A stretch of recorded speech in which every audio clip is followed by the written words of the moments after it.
maravilhosa. Eu aqui hoje e eu aqui semana que vem. Eu caminho muito grande, tá? Então, espero que vocês tenham paciência da minha presença aqui. Gente, eu queria perguntar uma coisa. Muda muito se a luz daí ficar acesa? não sei, assiste pra mim, por favor. Não, Tá, vocês só a gravação fica muito melhor assim. Pra mim, Seu brilho. Não, eu lembro. então, o capítulo dessa noite se intitula Medidas Impostergáveis. Vocês me perguntam da resposta? Bem gosta, né? Bem espiritual. Medidas impostergáveis. Ele começa com essa citação do Evangelho. Passou. Ora, assim como numa cidade a população não se encontra toda nos hospitais ou nas prisões, também na terra não está a humanidade inteira. Isso é lá do Evangelho segundo o Espiritismo, capítulo 3, item 7. Então, nem toda a população desse orbe está encarnada, né? Tem parte que está encarnada, parte que está desencarnada.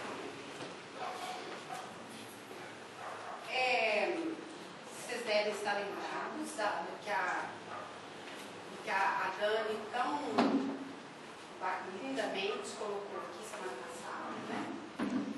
E do chamamento do Eurípides Barçanufo, né? Como é que era o título? Não esqueci. Do seu,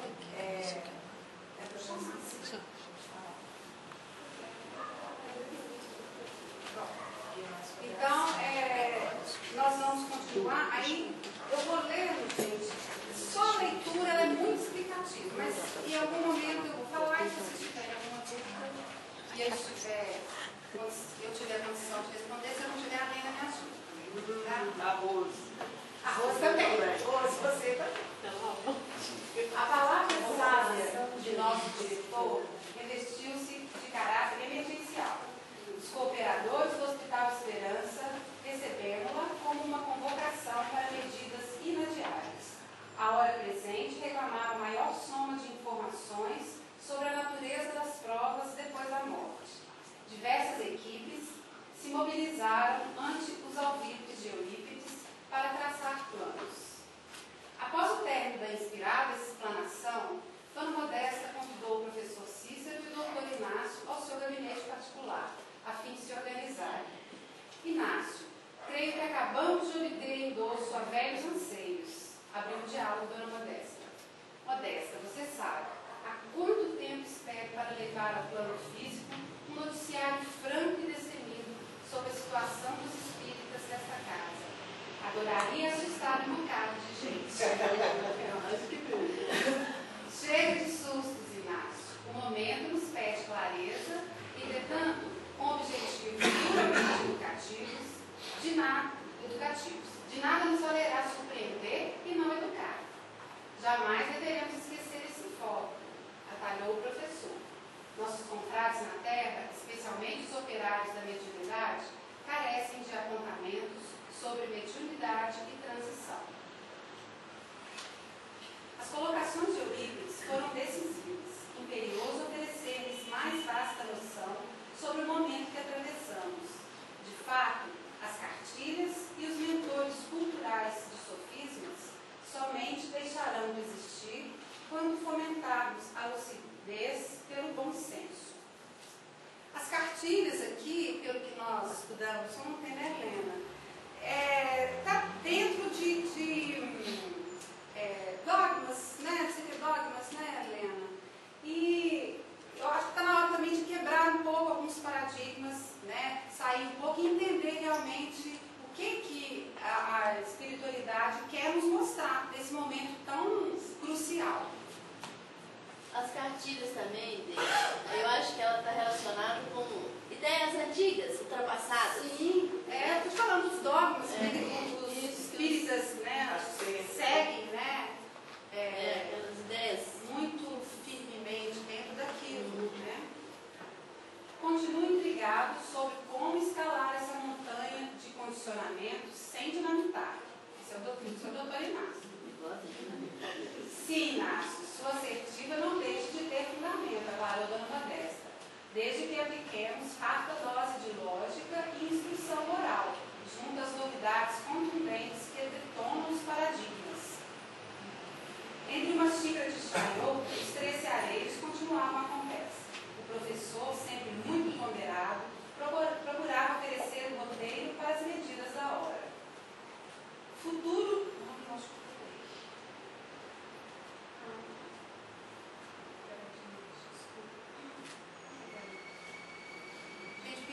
Esse acabou de ler esse. Ah, tá. As medidas da hora. É esse mesmo. Futuro de expansão e glória, está faltando. Aquele pedaço que ficou faltando ontem, o livro. E eu falei, Lê, nós vamos romper. Só Jesus salva. Perdoem, prometo que não vai acontecer. É assim que diz a piada, só Jesus salva.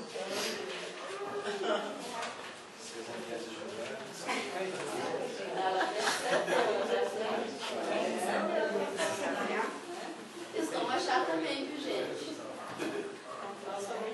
Eu vou dar. A hora é uma a evolução é uma lei natural norteada por ciclos. Homens e instituições, ideias e fenômenos da natureza obedecem ao sublime princípio da emancipação ordenada. Nascer e renascer, infância e maturidade, semeadura e colheita. São ciclos, né? Que a gente tem. Ah, Deus, me desculpa, mais uma vez. Não, tudo bem. O espiritismo alcança seu período de maioridade. A gente começou ontem estudando uma academia, eu e a Rose, e essa maioridade é a terceira fase, desde que foi de Allan Kardec, quando ele instituiu a doutrina espírita, começou a se contar essa era de três fases de 70 anos, não é isso, Lena? Isso. Então, nós estamos na terceira fase já, nós começamos agora a terceira fase, que eles denominaram como a era da maioridade.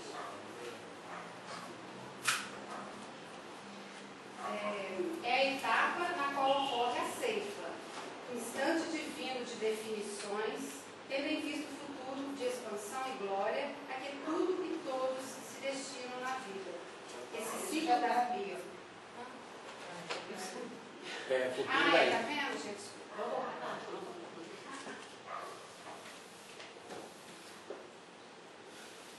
Esse ciclo da ceifa orienta-se pela separação do joio e do trigo. Após crescerem juntos, é mistério discernir para que servirá o fruto da plantação. Gente, olha só. Tem quanto tempo que a gente está encarnando, desencarnando, né? Tentando, aprendendo, desaprende, né? E essa separação aí do joio e do trigo é exatamente o que está acontecendo agora, né? Os bons, os que estão aproveitando as encarnações, né? Os que estão deixando passar, não estão aproveitando, estão preferindo, estão pegando os desvios, né? E fatalmente vai acontecer essa separação. Após mais de um século de espiritismo prático em terras brasileiras, desponta o momento de avaliação face aos horizontes novos que se descortinam para a nossa abençoada colmeia doutrinária.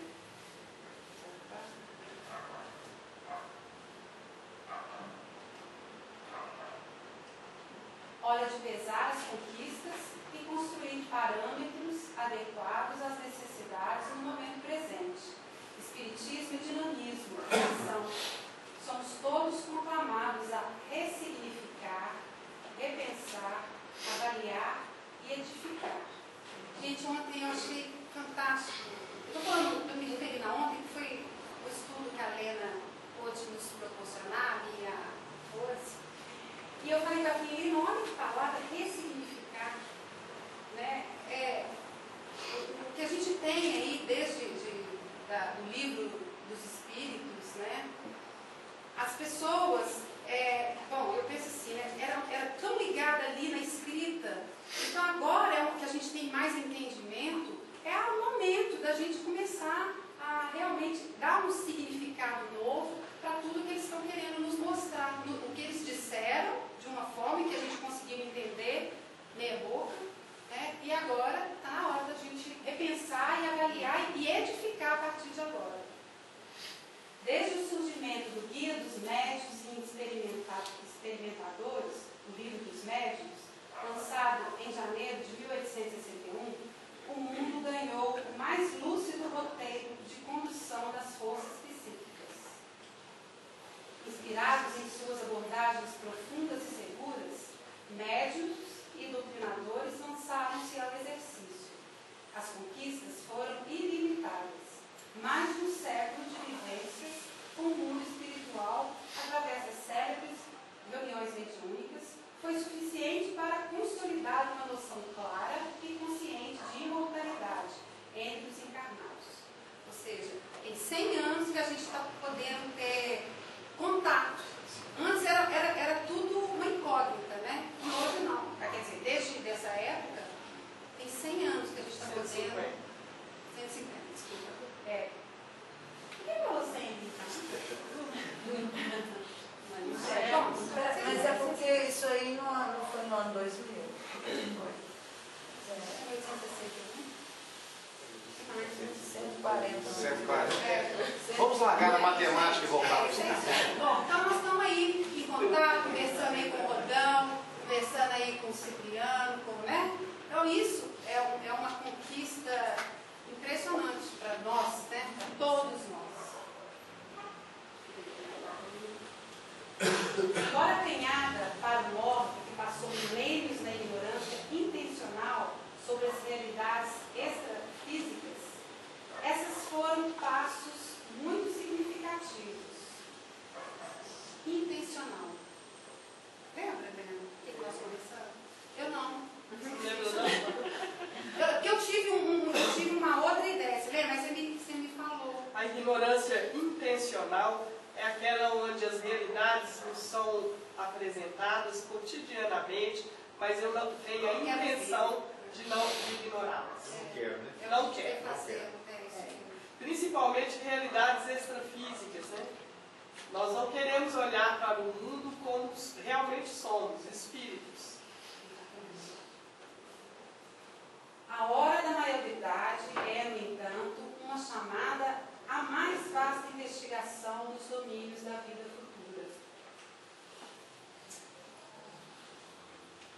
Imprescindível superar conceitos e barreiras culturais erguidas no valioso laboratório de intercâmbios intermundos.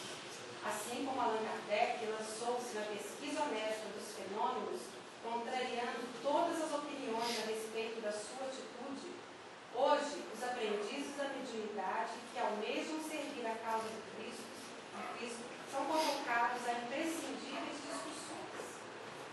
Gente, o tempo todo, eu estou lendo o capítulo também esse dia, e eu fiquei muito impressionada com o primeiro capítulo e com o segundo também, onde o meu livro fala. Nós estamos aqui, não tem mais jeito, a gente tem que seguir porque existe chamamento. E aqui ele deixa bem claro que quem não aproveitar nessa onda, né, não tem outro caminho. Ele vai perder e quem vai sair mal nessa história toda vai ser nós mesmos. Agora, a gente tem que vai ter que abrir mão de muita coisa, inclusive aqui fala isso, né, dos trabalhadores, e eu não quero perder não, eu espero que vocês também não percam, viu, gente? Até onde a cultura das convenções que avassalou o psiquismo de inúmeros cooperadores da seara terá igualmente penetrado nesse campo sagrado da relação interdimensional? Os parâmetros estabelecidos como roteiros de segurança mediúnica não estarão, em verdade, constituindo fortes amarras ao progresso das práticas de intercâmbio?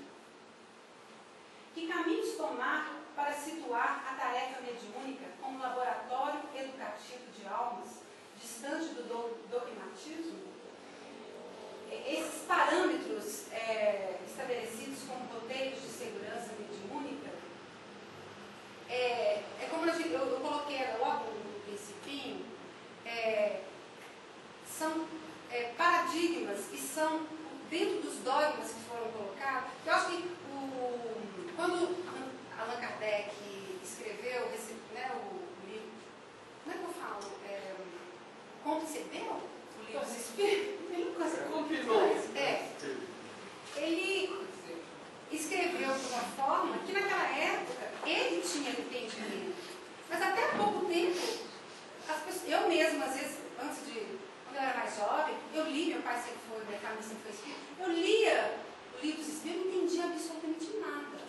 E eu sei que muitos dos que entendiam, eu sei também que tinha, até hoje tem, né, muitas barreiras que eles ficam muita coisa velada, que eles queriam dizer, não é isso, Leandro? Eles ficam com muita coisa velada, e agora eles estão querendo exatamente isso. O que a dona Modesta falou no princípio, que agora estão tendo o aval para poder realmente esclarecer muita coisa que estava velada. Gente, se vocês quiserem perguntar alguma coisa, não se acanhem.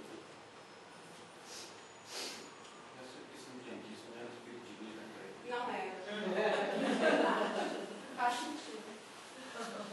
Como edificar grupos de servidores mais adequados aos imperativos da hora de transição? Engraçado, né? Grupos de servidores mais adequados. Então quer dizer que ainda não está bom, né, gente? E há lideranças, né, para trabalhar na divulgação desse área. Exatamente. Trabalho, né? Como resgatar... Na verdade, desculpa, essa posição que o Paulo acabou de dizer para nós é exatamente a que ele está falando, que a gente está transitando dela. Antes, a doutrina espírita, na segunda metade desse ciclo de 70 anos, ela buscou transmitir a ideia, expandir a ideia, fazer com que nós conhecêssemos o conteúdo disso. Agora ele está falando de uma terceira etapa, onde nós precisamos aprender convivendo. Isso ele faz todas essas pesquisas. Como que eu vou fazer um grupo de servidores mais adequados para essa hora de transição? Porque repetir o que nós aprendemos já está feito. Agora nós precisamos adequar o que fazemos à nossa realidade atual. As mudanças que o nosso planeta está vivendo, as mudanças que nós estamos vivendo. Né? Antes a gente entendia de um jeito, agora nós entendemos de outro. Realmente sair da infância, né? Da nossa maioridade, né, Leandro? Vou dar um exemplo assim. Antes, segundo o próprio André Luiz, a reunião de desobsessão era assim chamada, e ela deveria ter 14 enfermos, 14 vibracionais, os dirigentes da reunião e os doutrinadores. Alguns grupos, inclusive em Belo Horizonte, existe um que é assim até hoje. As mulheres sentavam de um lado e os homens do outro. As mulheres vão de saia e os homens vão de calça comprida. Ainda utilizam o mesmo roteiro indicado pelo André Luiz, quando as formas de contato nossas já ultrapassaram esses conceitos básicos. E ainda repetem o mesmo roteiro indicado ali, quando o dinamismo que ele está chamando a gente a fazer é o de conviver com os espíritos. Por isso que ele fala que a gente vai tomar muito susto, né? Porque não é mais aquela coisa formal, é aquela coisa mais... É o que ele vai falar aí, porque noções cristãs de educação mediúnica. Como é que você vai ser médium nesses momentos atuais? Né? Noções cristãs pesará sobre a educação mediúnica? Quais seriam os critérios na seleção dos componentes de uma frente de serviços mediúnicos em tempos de transição? Excelente reflexão, professor, manifestou da Modesta. Sem dúvida, essas indagações são pertinentes ao contexto de muitas histórias que nós já conhecemos neste hospital, exclamou o médico veradense. Daí, por que não oferecer aos companheiros na carne uma nova série de obras que retratam os sucessos e insucessos dos espíritas? Quando eles lançaram lançar esse livro, que foi em 2000, a partir dessa época, o Inácio teve a autorização para começar a Escrever os cálculos. escrever, né, mandar, para falar, entrar em contato lá com o parceiro, né, para poder abrir, né, tirar esse véu que ainda existia, né, e realmente ele tira, porque para mim os livros dele são fantásticos, são fenomenais, coisas que eu não sabia, né, eu não sou muito novinha, mas também não sou tão velha. E eu, desde criança, que a minha família é espírita, e eu... Perguntou, eu respondi. E eu, sinceramente, está sendo assim, tudo novidade para mim. Assim, desde que eu comecei a ler os livros do Inácio, aquele livro mesmo, A Escada de Jacó, foi um dos primeiros que eu li. Achei assim, Maravilha mesmo. Só para ilustrar, Dei, o doutor Inácio, ele tem assim uns 400 mil causos para contar. Ele está esperando os médicos manifestar, porque tem muito caso mesmo para contar. Viu, cara? Aqui, para encurtar isso aí, gente, só completando, ele tem um blog. Ele é mesmo. Pode perguntar. Ele tem um blog que escreve junto com a matéria. De vez em quando ele responde alguma coisa para quem escreve. Olha, bom saber, você me passa. Mais ou menos o que está no Cartas ao Doutor Inácio. Ele deve ter sido de lá, né? Que fez aquele livro. Aquele livro é fantástico. Não só dos espíritas, mas dos amantes da mensagem cristã. Que sejam modestos, o que importa é o casuísmo. Para mim, os escritores espirituais foram muito generosos, poupando notícias nesse particular. Asseverou com a típica sinceridade do Dr. Inácio. Generosos não, Inácio, foram compassivos, retrucou o professor. Pode ser, ainda assim, o momento pede um susto, insistiu o doutor. E ele deu muito susto, bem dado, né? Tem certeza, Inácio, de que sua ligação com o médium berabense, que eu imagino que seja, né, será o caminho certo para os recados mais diretos. Essa será uma vertente a seguir. Por outra análise, Eurípides tem mostrado enorme esforço na formação de trincheiras do amor cristão, trincheiras do amor cristão e humanitário. Fale-nos um pouco mais de sua experiência no assunto, professor, solicitou Dona Modesta.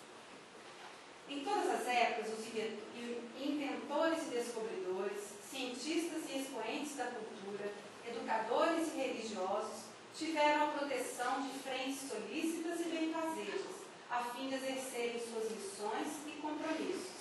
Trincheiras de amor sempre foram organizadas em torno de quantos acalentaram e viveram pelos sonhos de progresso e amor. Vocês imaginam se não esse Allan Kardec ia conseguir codificar esse eu devia ter falado naquela hora, codificar. Como que ele ia codificar? Com a influência negativa, né, das trevas, que sempre vai tocar aqui. E todos esses médios, né, que psicografam, né, e os próprios inventores, descobridores, cientistas, né, tinha que ter uma retaguarda, né? Se esse é o dinamismo do mais alto em favor de quantos cuidam do avanço linear do planeta, que se dirá daqueles cuja tarefa é abrir os olhos dos homens, verticalizando a mentalidade e a ação para os destinos além da matéria? Verticalizando, gente, porque agora tem que ser assim, né? Antes era uma coisa muito horizontal, né? Então agora eles estão abrindo os caminhos mesmo, de verdade. Os vanguardeiros da espiritualização sempre são alvos da misericórdia celeste no cumprimento de seus mistérios. Por essa razão, nossa fala converge para um apelo clamoroso e urgente na formação de trincheiras de amor para o planeta. Que coisa bonita de ouvir, né? Trincheira é tão bonito, né? Não é? Saber que os vanguardeiros nos protegem. Quer dizer, a gente, se está fazendo alguma coisinha, por menor que seja, está com a boa intenção, se né? está bem intencionado, já tem uma proteção. Que coisa maravilhosa, né? Exatamente. Tais medidas fizeram-se indispensáveis e algumas vezes insubstituíveis para com os projetos em tempos de transição planetária. Os serviços defensivos do bem, essa etapa de mutações, são imprescindíveis. Urge a criação de polos de retaguarda e refazimento espiritual. Esse polo de retaguarda como eu comentei com a Lena, nós aqui, o Ismael é um polo, né? E nós como socorristas do amor cristão, a gente faz os nossos servicinhos aí fora, enche a nossa caçamba, né? Traz para cá. Então aqui é um polo, né? Tem os andares, como eles sempre falam da gente para cima, do subsolo, né? Então aqui pode se considerar um polo, como ele descreveu aqui. O refazimento espiritual também. Sim.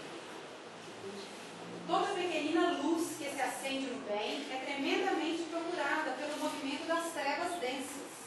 Difícil avançar na direção da luz sem inspiração e equilíbrio. E sem unidade, não garantimos por muito tempo as aspirações nobres. Os ataques e a criatividade dos gênios da perversidade nunca foram tão pujantes. Essa é a lei. Eles fazem a parte dele, nós temos que fazer a nossa. Beleza. Helena, na hora que você quiser interromper para parar essa fala, agora. É preciso que o inferno procure o céu para exterminá-lo e acabe concluindo sobre a conveniência de aceitá-lo. Olha que frase, gente. Olha que construção, realmente. O inferno tem que ir atrás né? Tem que infernizar a vida para poder estar nela, no lado bom, ele poder enxergar e poder aceitar e ver como é que é muito melhor, né? Aqui. Pesada nuvem se adensa na psicosfera terrena, proclamando a decisiva hora do ajuste. As espessas crostas do mal são cuspidas dos abismos e sobem à superfície em regime de higienização psíquica do planeta. Olha que bacana. É o momento que a gente está vivendo, né? As dificuldades hecatombes, né? Tanta coisa que tem acontecido, né? Uma marcha jamais vista em todos os tempos movimenta as regiões abissais da erraticidade. Tempo de transição. Tudo está acontecendo, gente. Olha só quanta coisa acontecendo, como chama? Tsunami, e mais terremoto, e mais uma função de coisa também, né? Outras coisas absurdas que vêm acontecendo. Uma semicivilização se esconde nas entranhas da subcrosta. Por lá, enxameia a vida em estágios de precariedade e sordidez. São nossos irmãos, nossa família.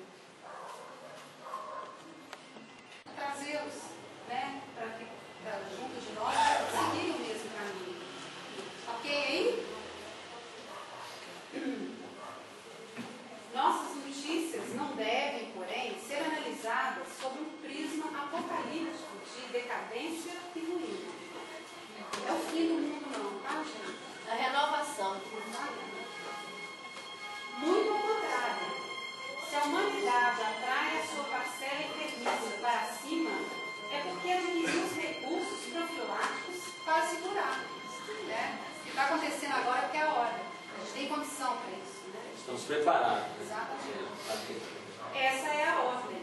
Esse é o ciclo pelo qual passamos dessa casa de esperança chamada Terra. Somente com muita coragem e desprendimento de convenções e padrões rígidos, seremos capazes de estabelecer ambientes para as sentinelas vigilantes do amor nesse turbilhão de lutas e conflitos. Os espíritas nesse cenário, o espírito, nesse cenário, é convocado a severo chamado. Muito será pedido a quem muito recebeu. De Lucas, capítulo 12, aqui, 48. Só nós mesmos, né? Nós estamos aprendendo, seremos chamados a repassar. Ô, gente, olha, semana que vem eu continuo, tá? Olha, não,